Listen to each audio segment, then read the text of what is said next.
Good morning friends. तर आज आपण उपमाची रेसिपी बघून घेऊया. तर मी अगोदर गॅसवर कढई ठेवली. कढई तापल्यानंतर आपण त्यामध्ये तेल टाकून घेऊयात. तेल थोडंच टाकायचं, जास्त नाही टाकायचं. त्या अगोदर आपण साहित्य काय काय लागते ते बघून घेऊयात.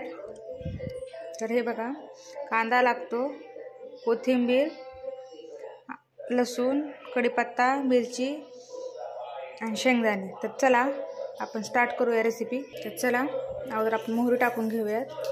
मोहरी तडतडल्यानंतर आपण त्याच्यामध्ये, तर बघा मोहरी तडतडायली तर आपण त्यामध्ये आता लसूण ॲड करून बघा लसूण ॲड करून घेऊयात. नंतर कढीपत्ता टाकूयात.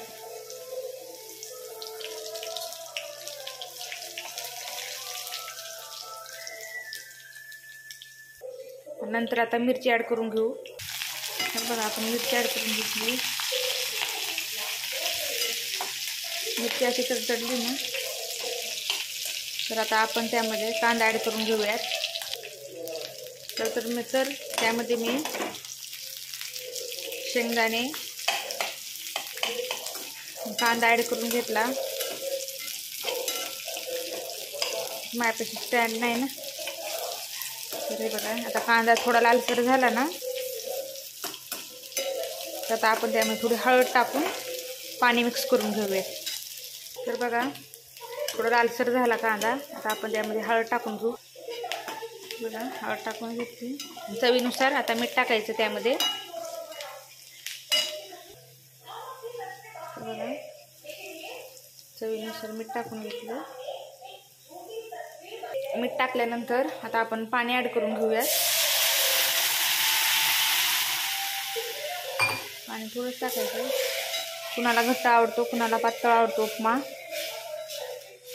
तर बघा ह्याला जरा उकळी फुटली ना मग नंतर आपण त्यामध्ये गरा ॲड करून घेऊयात. तर कोथिंबीर टाकते मी.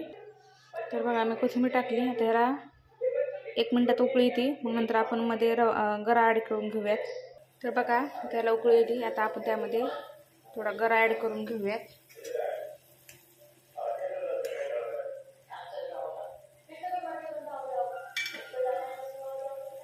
गॅस स्लो करून घ्यायचा.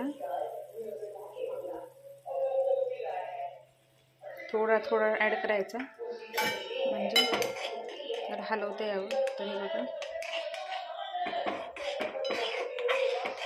थोडा जरी टाकला तरी भरपूर घट्ट होतो. तर बघा झाला उपमा. 1 मिनिट ह्याला झाकून ठेवायचं. 1 मिनिट नाही, 30 सेकंद जरी झाकून ठेवलं तरी चालतं. तर बघा आपण, तर बघूयात आपण. तर बघा झाला उपमा. तर तुम्हाला रेसिपी कशी वाटली ती कमेंटमध्ये सांगा. आणि अक्षता क्षीरसागर या यूट्यूब चॅनलला नक्कीच सबस्क्राईब करून घ्या. बेल आयकॉन प्रेस करा. तर चला बाय बाय.